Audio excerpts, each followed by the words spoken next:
Tucker. I'm Giselle, and this is Kayla with breaking news. Today, the world watched in amazement as the Soviet Union disintegrated into 15 separate countries. Its collapse was hailed by the West as a victory for freedom, a triumph of democracy, totalitarianism, and evidence of the superiority of capitalism. The U.S. rejoined as its formidable enemy was brought to its knees, thereby ending the Cold War, which has hovered over these two superpowers since the end of World War II. Indeed, the break of the Soviet Union will transform the entire world's political situation, which will lead to a complete reformulation of political, economic, and military alliances all over the globe. Back into history. During the 1960s and the 1970s, the leaders of the Soviet Union kept a tight control on society. Leonid Brezhnev and the Pulitzer crushed all political dissent.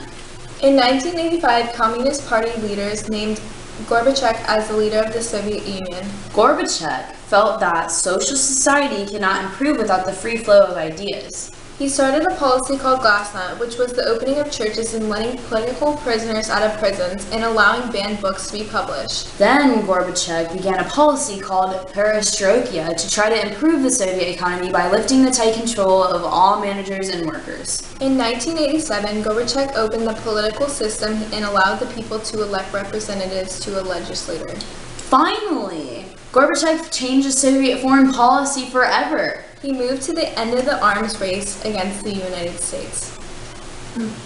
Now we're going to a live interview with Jasmine King. Putin handled the situation in Chechnya. Putin dealt harshly with the rebellion in Chechnya, but the rebellion dragged on for years. The rebels were conflicting and everything. It was just really crazy, and it was just so dramatic, and social problems happening all around the world, especially here where homeless children and everybody was, and domestic violence and unemployment, and there was tons of declines in populations, and it was just a downfall all leading up to the Soviet Union falling. After the coup failed, Gorbachev lost all power. Yeltsin became the most powerful Russian leader. As president of Russia, he faced many problems. He tried to change the economy. His economic plan was known as shock therapy. This move toward capitalism caused a lot of suffering. In addition, the rebels in a small republic of Chechnya declared their independence from Russia. Yeltsin refused to allow it. He sent thousands of troops to put down the Chechen rebels. As a bloody war raged, Yeltsin resigned and named Vladimir Putin as president.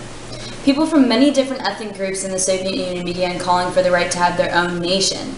In 1990, Lithuania declared independence. Gorbachev sent troops. They fired on a crowd and killed 14 people. This action and a slow pace of reform cost Gorbachev support among the Soviet people. Many people began to support Boris Yeltsin. Old-time communists were becoming angry at Gorbachev. They thought his change made the Soviet Union weaker. In August 1991, they tried to take control of the government. When the army refused to take back to the coup leaders, they gave up. To strike back, the parliament voted to ban the party from any political activity. Meanwhile, more republics in the Soviet Union declared their independence. Russia and the 14 other republics each became independent states. Most of the republics then agreed to form the Commonwealth of Independent States, or CIS, a loose federation of former Soviet territories. By the end of 1991, the Soviet Union had ceased to exist.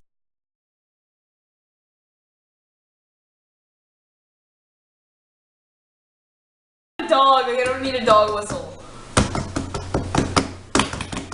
You messed up. No, I go twice. Then No, It's a coffee cake. Where are you? Let's go. Okay, we need to get this arm space right because I need this right here. And the Pulitzer crushed all political dissent. Rose. Was the opening of churches, letting political prisoners out of prisons, and allowing banned books to be published. Then Gorbachev began a policy called Perestroika.